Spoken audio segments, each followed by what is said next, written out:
الرحمن الرحيم الحمد لله رب العالمين والصلاة والسلام على أشرف الأنبياء والمرسلين محمد رسول الله صلى الله عليه وعلى آله وصحبه وسلم تسليما كثيرا كثيرا. Amma ba'du, my brothers and sisters, in my halaqah last week, someone challenged me about the prohibition of interest-based finance and said, there is no alternative. So what can we do? Without interest-based finance, Muslims can never have a big business or industry. I asked him, no alternative to what? No alternative to making money, buying a house or whatever, or no alternative to buying the enmity of Allah subhanahu wa ta'ala and Rasulullah sallallahu alaihi wasallam. So ask yourself, what am I buying? What am I buying? A house or war with Allah subhanahu wa ta'ala and Rasulullah sallallahu alaihi wasallam? Allah subhanahu wa ta'ala said very clearly, as we know in Surah Al-Baqarah, أعوذ بالله من الشيطان الرجيم بسم الله الرحمن الرحيم يا أيها الذين آمنوا اتقوا الله وذروا ما بقي من الربا إن كنتم مؤمنين فإن لم تفعلوا فأذنوا بحرب من الله ورسوله وإن تبتم فلكم رؤوس أموالكم لا تظلمون ولا تظلمون. Allah subhanahu wa ta'ala said, which means, O you who believe, fear the anger of Allah. Be afraid of the anger of Allah subhanahu wa ta'ala and give up whatever remains due to you from riba, from interest. From now onwards, if you are really believers. It is a conditional statement. Allah is saying, if you are believers, give up interest-based dealings. So if you do not give up interest-based dealings, what does it say? Let me leave that to you to answer. So Allah is saying, O you who believe, be afraid of Allah subhanahu wa ta'ala and give up what remains due to you from riba, from interest, from now onwards, if you are really believers. And if you do not do that, then take a notice of war from Allah subhanahu wa ta'ala and His Messenger sallallahu alayhi wasallam. But if you repent, you shall have your capital sums. Do not deal unjustly by asking more than your capital sums, and you will not be dealt with unjustly by receiving less than your capital sums. Now, nobody can say after this that the matter was not clear. Do we really want to live as Allah's enemies? Let's ask this question. And if you think that the word enemy is too hard, then ask yourself another question, very simple. What do you call those you are at war with? Friends? Helpers? Supporters? Or enemies? I thought therefore that I would put this matter to rest by giving you some facts. Let me start by saying that buying war with Allah and Rasulullah is not an option for a Muslim. It's not an option. We don't go there. We don't even think about it. Nothing is worth that. Is there? What am I saying here? Let me do a primer for you. We have two options. Option one, get into interest-based finance, interest-based transactions, and write our name in the list of the enemies of Allah. Eat doubtful or haram stuff and get our ibadah and dua deleted. That's the first option. Second option is choose to live life with dignity as good Muslims and remain in the list of Allah subhanahu wa ta'ala's awliya and look forward to His forgiveness, inshallah. Whatever Allah subhanahu wa ta'ala decreed for us will come to us. All the effort we make to get it will be rewarded. And when we die, we hope to die with Allah's mercy. Now, which is better of the two? Let us get this settled once and for all and decide that we are not going to sacrifice our akhirah for this life. About believing that there are no alternatives to interest-based finance, let me assure you that we have many alternatives. What we don't have is excuses to disobey Allah subhanahu wa ta'ala and indulge in haram. What we must do, therefore, is to change the glasses through which we see the world. First, let us ask ourselves if we believe in resurrection and the meeting with Allah subhanahu wa ta'ala to give account for our lives. That is where we need to start. We are Muslim, and that means that Allah subhanahu wa ta'ala's rida, His pleasure, should be the basis and criterion for all our decision making. Fundamental to that is our faith in resurrection and accountability. For Muslims, all decision making must be based on that and not on making money alone. Because remember, our money will stay here when we die, but the way we made it will go with us. That is why the title of my khutbah is Change Your Glasses. Change your glasses. Just as if our sight starts to get foggy and blurred, we go to the ophthalmologist to check if we need new glasses, so also when our sight is getting blurred with the fog of dunya, we must turn to Allah subhanahu wa ta'ala to clear our vision. The Sahaba, Ridwanullahi alayhim ajma'in, looked at dunya through the lens of the obedience of Allah subhanahu wa ta'ala, cleaned and polished daily in the suhbah, in the company of Rasulullah sallallahu alaihi wasallam. Not only did they not have an alternative to obeying Allah subhanahu wa ta'ala, but also they did not even seek one. They did not even look for an alternative. So Allah gave them the dunya and akhirah. We, on the other hand, have turned that criteria upside down, on its head. We look at the obedience of Allah subhanahu wa ta'ala through the lens of our desires, the dunya. And our desires have no alternative for us. We have made our desires supreme in our life. So Allah subhanahu wa ta'ala does not give us the dunya or the akhirah. And may Allah subhanahu wa ta'ala protect us from what will happen to us in the akhirah if we die in this state. When there are two things, one which is clearly superior and the other one which is clearly inferior, what would any intelligent person choose? It is actually that simple. Sahal bin Sa'ad radiallahu anhu narrated that Rasulullah sallallahu alaihi wasallam said, if this world were equal, if this world were to be equal to, equal meaning equal in value, to the wing of a mosquito in the sight of Allah subhanahu wa ta'ala, then He Jalla Jalaluhu would not have allowed the disbeliever to even have a sip of water from this world.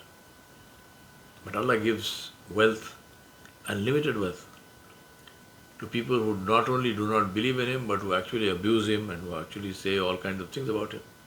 Allah doesn't care, because the value of this dunya in the sight of Allah subhanahu wa ta'ala is nothing. I want to explain to you here, the word dunya doesn't mean the geographical world. It means the intentional adoption of anything which causes one to become forgetful of Allah subhanahu wa ta'ala, irrespective of what that thing might be. Thus, acquisition of wealth and power and fame and seeking pleasure is not evil. But hubbud dunya, love for the dunya at any cost, this is evil.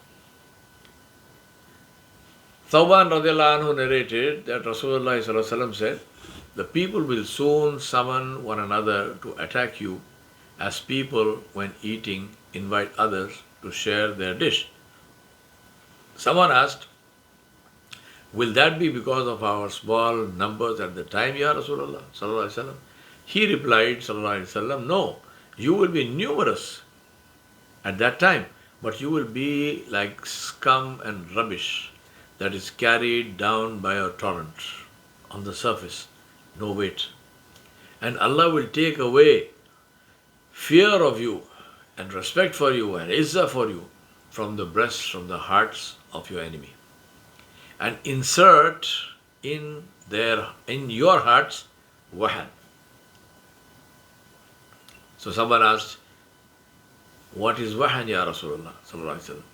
Rasulullah sallallahu alaihi wasallam replied, Hubbu dunya wa karahiyatul maut.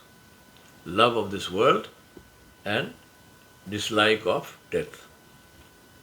Wealth, spouse, children, power, desires are like the ocean, and our heart is like a ship. The ship needs the water to move, to sail on, but the water can also sink the ship. If the water remains outside the ship and the ship is floating on the water, then it aids its sailing. But if the water enters the ship, then the ship will sink. So it is not water, but where it exists that counts. That is also the case with all the material things that we love in life. They can be beneficial if they remain in the pocket and the hand, but if their love enters the heart, it will destroy it. My brothers and sisters, our heart must love something. It can't remain free from love. It can't be free of love. Our choice is what we choose to love. And this must be a conscious choice, an active conscious choice. That doesn't mean we hate everything else. It just means that we prioritize and give the thing or the one we love the most time and energy and space in our lives. The rest is incidental. You pay attention to it when what you love gives you the time. When what or who you love owns and controls everything, then how can you fear losing stuff when you are connected to the creator and the owner of the stuff? Don't get stuck in stuff. Very bad idea. Hatim al-Asam, rahmatullahi alayhi, the great scholar of Khorasan, is reported to have said, every person has an enemy. He said that I saw that every person has an enemy. So I said to myself, let me check who my enemy is. As for one who backbites me, he is not my enemy, because he is giving me some good things, some of his good deeds. Or the one who takes something from me, he is also not my enemy. So rather, my enemy is the one who commands me to disobey Allah subhanahu wa ta'ala when I am obeying him. This I saw was Shaitan and his soldiers. So I took them as my enemy and I waged war against them. I used my bow and I shot my arrow and I never let him come near me. That is the key. The key is to recognize Shaitan as our enemy and to fight him. Instead, we treat Shaitan as our friend and Allah subhanahu wa ta'ala as our enemy. Astaghfirullahil azim, inna lillahi wa inna ilayhi rajiun. Then we wonder why we are so stressed and fearful and struggling without success. Let me give you, since this question was asked, let me now give you some concrete examples in the corporate world of companies which have zero debt but are highly successful and are a secure investment. Infosys, established in 1981, operates in more than 50 countries globally, employing over or close to 350,000 employees, has a projected revenue second quarter 23 of $4.5 billion, 4.5 billion. Infosys is a debt-free company. It has no short-term or long-term borrowings. The CRISIL rating for Infosys is AAA, which is the highest rating. Other debt-free companies are SEIC, DOCS, PEX, all of them excellent investments. There are basically three sources of halal funds: angel investors, people who will give you an interest-free loan, venture capitalists, and the public. Even when you go to the public and list your company, you will need working capital to develop it to the point when you can go public. Angel investors are good, but they are not easy to get and are usually limited to smaller amounts. But venture capital is a different matter. Over the past 30 years, venture capital has been a source of financing for high growth startups. Amazon, Apple, Facebook, Google, Intel, Microsoft, Whole Foods, and countless other innovative companies owe their early success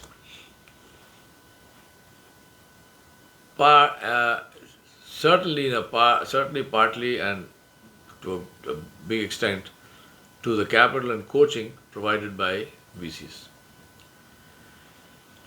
To give you an example, Jim Breyer, the founder of Breyer Capital and the first VC investor in Facebook, says that high quality deal flow is essential to strong returns. Now, deal flow is defined as the number of quality investment opportunities with the company or investor at a given point in time. What is Jim Breyer's primary source of leads? Listen to this one. He says, I found that the best deals often come from my network of trusted friends, investors, entrepreneurs, and professors. Think about this. What he is saying is that his first cut, his first filter is his own friends and network. What does that mean if you are the guy with the brilliant product or service idea, but no network? You're not plugged into a network of VCs. It means that you are highly likely to take your great idea to your grave. The survey results reveal just how difficult it can be for entrepreneurs who are not connected to the right social and professional circles to get funding. Few deals, very few deals, are produced by founders who beat a path to a VC's door without any connection. Now pause for a minute and think about what happened in this community just a couple of weeks ago. We had the FinTech boot camp in WNEC, Western New England University, WNEU, which was designed to help youth get an insight into VC financing, startup challenges, building powerful networks, and so on, which pitch works best, and so forth. It was a free event with free lunch. All you needed to do was register. I know how much. I know how much we try to promote it. Reminder after reminder was sent out. Guess how many of our youth took advantage of this opportunity? Three. Nice number. 3. There's a saying in English, you can take a horse to the water, but you can't make it drink. But what do you say about the horse to which water is brought, but it still doesn't drink? As you can see, the issue is not about a lack of alternatives, but a lack of initiative on the part of those who like to complain about a lack of alternatives.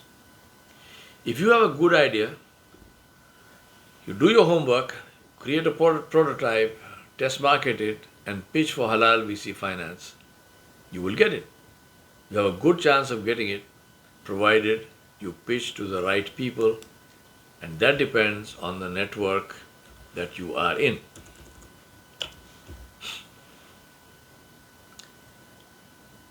This survey that I mentioned to you found that for each deal a VC firm eventually closes, on average, they consider 101 opportunities. So 1 out of 101. And they've given a nice breakup of that. They say 28 of those opportunities will lead to a meeting with management. So from 101 we have come to 28. Imagine that literally 80% of it is discarded from right at the beginning.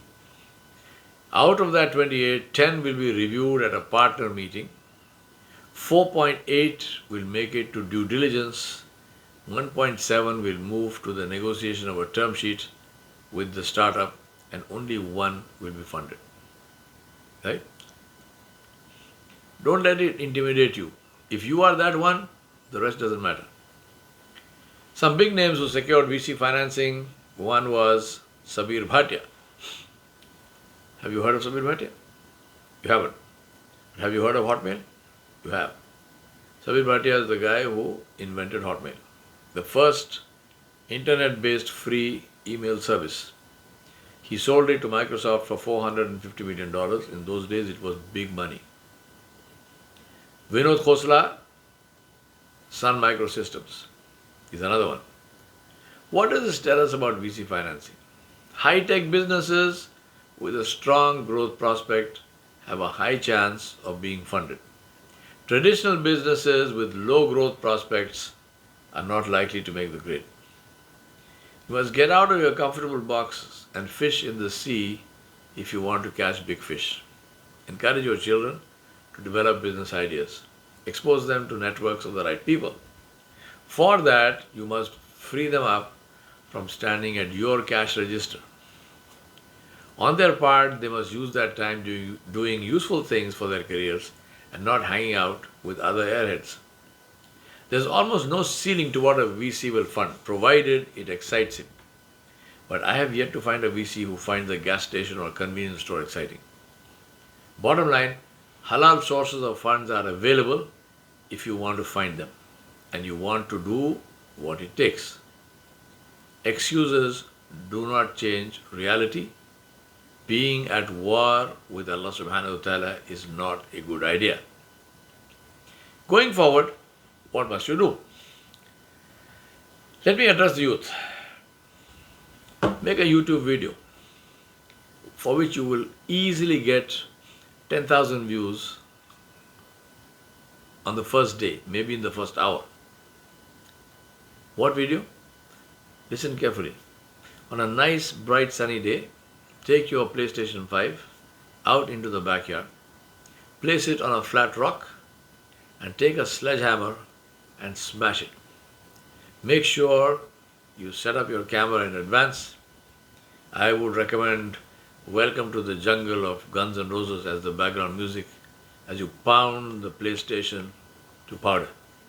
Then package the PlayStation powder in 5-gram packs and sell it on eBay. Then what you should do in your spare time is watch Shark Tank and Dragon's Den. Shark Tank is the US and Dragon's Den is in Canada. Two of the best reality VC funding shows that I know. Take notes and imagine yourself in the place of those pitching for funds. What would you do differently and more powerfully? If you want a real taste of Shark Tank and Dragon's Den, I will be happy to set it up for you here. You will suffer, you will weep, and you will learn until you are ready to go to the real thing and power your way to success on halal money. Alhamdulillah. To succeed, you must first want to succeed. That may sound like a no-brainer, but it isn't. Just see what you do with your spare time and it will tell you if you are a winner or a loser. This is a society which supports deception. It tells you that you are amazing, fantastic, fabulous. You are not. You are not. You are an ordinary person like everyone else, unless you do what nobody else does. Check when you wake up. What time do you wake up? What do you do after you wake up? Ask yourself which are your most difficult and most unpleasant tasks in the day, and then make them your priority every day. Do what you hate the most first. That is the mental and spiritual gym that we need to build real strength. Your success is right here, in your hands. But you need to change your glasses to see it. I ask Allah subhanahu wa ta'ala to help us to see what is truth and to differentiate it from falsehood. Allahumma arina al-haqqa haqqan warzuqna ittiba'ah wa arina al-batila batilan warzuqna ijtinabah. O Allah, show us the truth for the truth and help us to follow it, and show us falsehood for falsehood and help us to stay away from it. وصلى الله على نبي الكريم وعلى آله وصحبه أجمعين برحمتك يا أرحم الراحمين.